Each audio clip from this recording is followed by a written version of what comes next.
Welcome back to Growing Quality. My name is Elian, and today we will take a look at the company that has basically cornered the graphics software industry, or Adobe. Now, I'm gonna do things slightly different today. I switched some things around in the order that I will present them, namely the executives, because I know this is a boring part. So I'm gonna push this back a little bit and I'm gonna go over it very rapidly. So let's not wait any longer and just get straight into it. Okay, so let's start off by looking at the products that Adobe offers because they basically break it down into three segments. The first one is the Creative Cloud. And in the Creative Cloud, we have to think of products like Photoshop, Premiere Pro. These kinds of creative software items are in the Creative Cloud. The name kind of says it as well. Now, besides the Creative Cloud, we have the Experience Cloud. This offers more professional products, and in the report that this analysis is based on, I have written more about it. So if that interests you, the link to that report will be in the description down below. Now, lastly, we also have the publishing and advertising segment. And for this part, again, this is also such a small part that it's not really worth going into here, but it's also in the report with link down below. Okay, so now that we know the segments that Adobe operates or how they divide it themselves, we can look at the revenues because they put the Creative Cloud into digital media. Now we have the digital experience and the publishing and advertising. And what we can clearly see here is that the digital media part is by far the largest segment of the business. The digital experience part is also not tiny, but the publishing and advertising part is basically non existent. Now, in 2013, this company switched to a subscription model. So before 2013, the company sold the Creative Cloud or the digital media segment for each time an individual sale, and then you just have the software to use. Since 2013, it operates in a cloud environment, and you have to subscribe to this business in order to use it. Now, this offers many advantages for Adobe, of course, because instead of making one time sales and try to do this as much as possible and as often as possible, they can just keep stacking up sales on sales, and the pile of customers will just continue to grow. This is also something that you will see back in the sales or in the revenue part, growth part, as I will talk more about this. But before we get to the growth part, I want to show you this stat in which you can see that subscriptions make up for 94% of the company's revenues. This is, of course, an incredibly large part, and it has grown 12% year over year. So that's very positive. Then, if we look at geographical dependency, we can see that the Americas make up 60% of the company's revenues. This is a number that's actually been increasing over the years as other parts of the world have become less significant. Okay, so then you might wonder what operational expenses look like in such a stable subscription business. And basically, most of the costs are made in the sales and marketing department, as you can see here. Now, Adobe does have a sales department. This is mostly for the experienced part, which offer more professional solutions. Once again, you can read more about it and all of the products that fall under each segment in my report. But besides the sales staff, the company also does a lot of marketing and advertising for the creative business. Okay, so then let's quickly run through the balance sheet and the income statement because this is, of course, a very important part of each analysis for every company, no matter what you invest in. And what I want to highlight at Adobe is the increase in cash and cash equivalents, but the slight decrease in short term investments. Now, this can be explained as they just pulled back from a bunch of treasuries and put that money in cash, but they have also had an acquisition that fell through. But more on that later. Now, what other parts I want to highlight is that the company does not have any current debt, but don't be mistaken, they do have some long term debt, and this is not an unhealthy amount. They have more cash than they have debt, and this still stays the case when you include the payables they have on the balance sheet. They just have a lot of cash, and that might be expected from a company of this size, but it is always a good thing to see. Okay, so then looking at the income statement, I know it says balance sheet on top, a small mistake, but that's not the important part here. What we can see is that steady increase in subscription revenues, which also goes down to the gross profits. Now, what we can see is a large increase or a somewhat larger increase in R&D expenses. This is up about 15% year over year.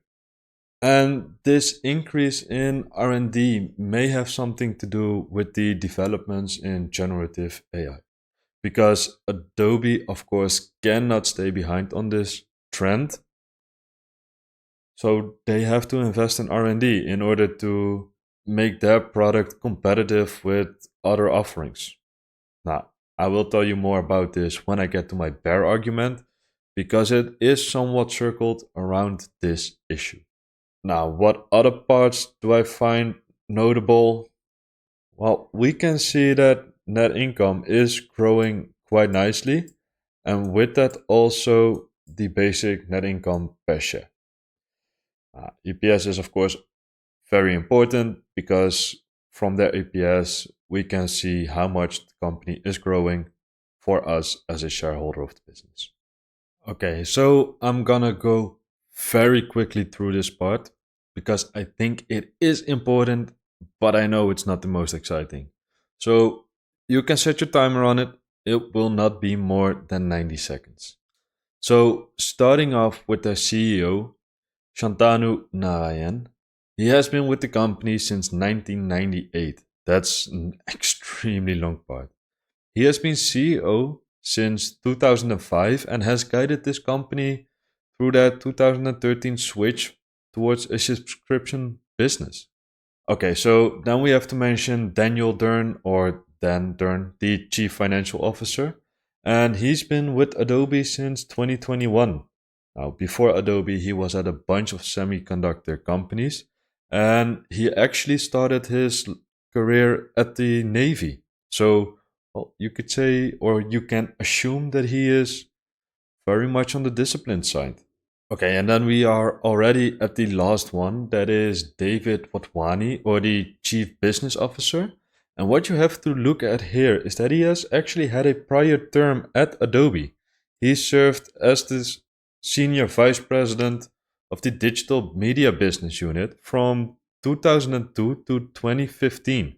So he has been with the company a long time already previously.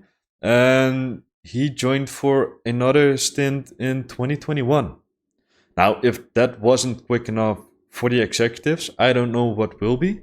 But let's quickly go on with all the fun stuff. And that is my bull argument and my bear argument. And then my final thoughts whether this is a good company that you could invest in or whether you should stay very much clear of it. Now, for my bull argument, I don't really think I have to explain much more than this picture you can see in front of you. Because for the graphics software companies or the market share in the graphics software industry, Adobe has about 82% market share. 82%. So I have previously done an analysis of S&P Global, and together with Moody's, they have an 80% market share in the debt trading industry. And there is no way around them, is what is claimed. Well, Adobe has it on itself in the graphics software industry. The only competitor they have is Canva. And Canva is mostly used for creating, well, you could use it for creating YouTube videos, thumbnails, social media posts. It's kind of in between the Adobe Express, and maybe it's somewhat useful as a Photoshop competitor or replacement. Canva really is the only one that's trying to compete in this market, while SketchUp with almost 4%. But once again, Adobe has almost 82% market share between Photoshop, InDesign, Illustrator, and Lightroom. I don't know what else to say. 82% market share is an incredible amount. But of course, it's not all rainbows and sunshines. And I also have a bear argument for it. Now, the bear argument can be very easily stated in this, well, two words basically. And it's AI solutions. Because we have seen from Google that they are trying to implement all kinds of AI solutions for photo editing or simple picture editing solutions in their phones. Like, for example, trying to delete an object in your picture. Now, do I think this is really going to take Adobe's moat away?